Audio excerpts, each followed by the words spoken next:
नाथाभाऊंना केवळ हा त्रास होतोय कारण मुंडे साहेब असताना नाथाभाऊ मुख्यमंत्री झाले असते आणि मुंडे साहेब गेले. नाथाभाऊ पंकजाताई यांच्यावर असे आरोप हेतुपूर्वक करत आले.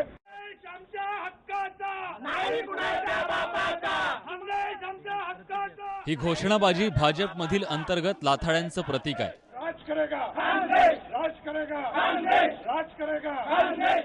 मुख्यमंत्री विरुद्ध पंकजा, एकनाथ खडसे आणि तावडे अशा सुप्त संघर्षाला आता थेट प्लॅटफॉर्म मिळाल्याची चर्चा आहे. गजानन पाटलाची लाचखोरी, भोसरीचं जमीन प्रकरण आणि जावयाची लिमोझिन कार यामुळे अडचणीत आलेल्या खडसेंना राजीनामा देण्यास भाग पाडण्यात आलं. त्यानंतर भाजपमध्ये बहुजन नेत्यांना दाबण्याचा प्रयत्न सुरू असल्याचा आरोप पक्षातीलच नेत्या कार्यकर्त्यांकडून सुरू झालाय. नाथाभाऊ हे एकमेव नेते असे होते की खानदेशमध्ये यांचं नेतृत्व होतं आणि हा एकच माणूस मुख्यमंत्री लायकीचा होता. त्यामुळे बहुजन समाजातला माणूस आणि खानदेशातला माणूस, कारण आजपर्यंत खानदेशला मुख्यमंत्री पद मिळालेलं नाहीये. आज खानदेशमध्ये कुठलाही विकास नाहीये, रोजगार निर्मिती नाहीये आणि त्यासाठी या माणसाची जी काही धडपड होती, ही धडपड ही आता आमची वाया जाणार आहे. संपूर्ण महाराष्ट्रात हे आंदोलन आम्ही पेटवणार आहोत. गावागावात जाऊन आमचे कार्यकर्ते आंदोलन करतील आणि प्रसंगी वेळ पडला तर आम्ही जीव देण्याची मागे पुढे पाहणार नाही. आणि नाथाभाऊंना केवळ हा त्रास होतोय कारण मुंडे साहेब असताना नाथाभाऊ मुख्यमंत्री झाले असते आणि मुंडे साहेब गेले.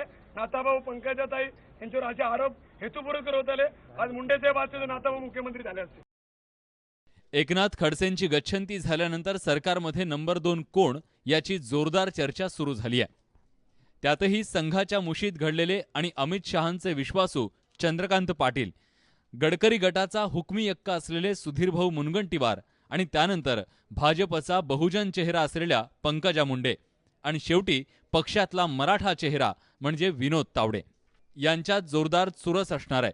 असं असलं तरी मुख्यमंत्र्यांच्या खास मर्जीत असलेल्या गिरीश महाजन यांनाही निष्ठेचं फळ मिळू शकतं अशी चर्चा आहे.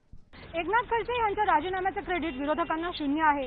दररोज त्यांच्या विरोधात येणारी प्रकरणं, अंजली दमानिया यांचं उपोषण आणि प्रीती शर्मा यांचं आंदोलन हा योगायोग नक्कीच नाहीये. पक्षातील वादाचाच परिणाम आहे की एकनाथ खडसेंचा राजीनामा झाला आणि याचे पडसाद आता रोज राजकीय पटलावर उमटणार आहेत. महानगरपालिकांना अजून 1 वर्ष बाकी आहे. विधानसभेला 3.5 वर्षांचा अवधी आहे. प्रदेशाध्यक्ष रावसाहेब दानवे किमान सध्या तरी नामधारी अवस्थेत आहेत. पंकजांवर चिक्की प्रकरणाचा तर तावडेंवर डिग्रीच्या वादाचा डाग आहे. त्यामुळेच मोदी शहांच्या आशीर्वादानं पक्षावरची पकड फडणवीसांनी मजबूत केली आहे. ज्याकडे कुणीही दुर्लक्ष करण्याचा प्रयत्न केला तर ते परवडणारं नाहीये. रश्मी पुराणिक, ABP माझा, मुंबई.